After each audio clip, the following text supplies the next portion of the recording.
జగన్మోహన్ రెడ్డిపై బాలకృష్ణ చేసిన అనుచిత వ్యాఖ్యలకు టెక్కలి నియోజకవర్గం సమన్వయకర్త పేరాడ తిలక్ మాట్లాడుతూ అసెంబ్లీలో జగన్మోహన్ రెడ్డిపై అసెంబ్లీ సాక్షిగా దుర్భాషలాడడం యావత్ ఆంధ్రప్రదేశ్ కి సిగ్గుచేటు. పార్టీలపై విద్వేషాలు ఉన్నంత మాత్రాన తన స్థాయి మరిచి బాలకృష్ణ హోందాగా వ్యవహరించకుండా ఇలా చౌకబారు వ్యాఖ్యలు చేయడం తగదన్నారు.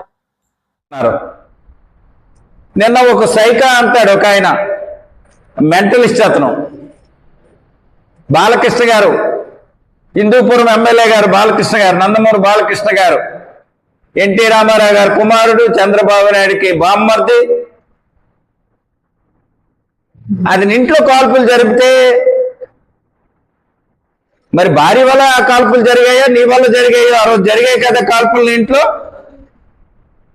ఒక మనిషి చనిపోయారు కదా. మరి ఆ రోజు నువ్వు ఏ దారుణం చూసి ఆ కాల్పులు చేసావు? మరి నువ్వు చేసే ఆ కాల్పులు ఒక మనిషి చనిపోతే మెంటల్ డిజార్డర్ అని చెప్పి సర్టిఫికేట్ తీసుకొచ్చావు. మరి నీలాంటి మెంటలిస్ట్ని సైకో అనాలా?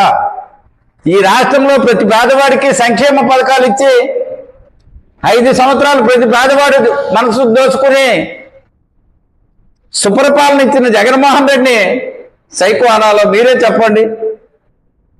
అసెంబ్లీ సమావేశాల్లో ఇలాంటి విషయాలను ప్రస్తావిస్తారని ప్రతిపక్షం లేకుండా ఇవాళ అసెంబ్లీ సమావేశాలు నిర్వహిస్తున్నారు. ప్రతిపక్షం లేని అసెంబ్లీ సమావేశాల్లో మీరు పెడుతున్న బిల్లులు అది ప్రజల ఆమోదంతో ఉన్న బిల్లులా?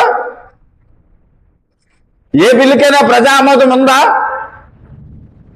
కూటమి దొంగలందరూ ఒక్క దగ్గర చేరి ఆమోదిస్తున్న బిల్లుల కింద ఉన్నాయి. అసెంబ్లీ సమావేశాలన్నీ కూడా మిమ్మల్ని మీరు పొగుడుకొని మీ డక్క మీ డప్పు మీరు కొట్టుకునే సమావేశాలు అవి. ప్రజా సమస్యలు పరిష్కరించడానికి కానీ ప్రజల అవసరాలు తీర్చడానికి కానీ ఈవేళ సమావేశాలు కావని ప్రజా ధనమంతా కూడా వృధా చేస్తున్నారు మీరు.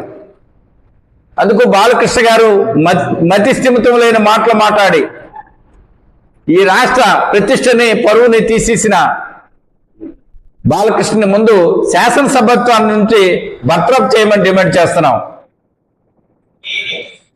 ఒక మెంటలిస్ట్ని శాసనసభ సమావేశాలకి మాట్లాడే అవకాశం ఇచ్చిన స్పీకరు ఇంకిత జ్ఞానం లేని వ్యక్తిగా పరిగణిస్తున్నాం. మినిమం కామన్ సెన్స్ లేకుండా మాట్లాడారు అతను. జగన్మోహన్ రెడ్డి కోసం మాట్లాడితే నిన్నెవడయ్యా వదిలేస్తాడు? ఎన్టీ రామారావు కుమారుడిగా నిన్ను గౌరవించాలనే ఈనాడు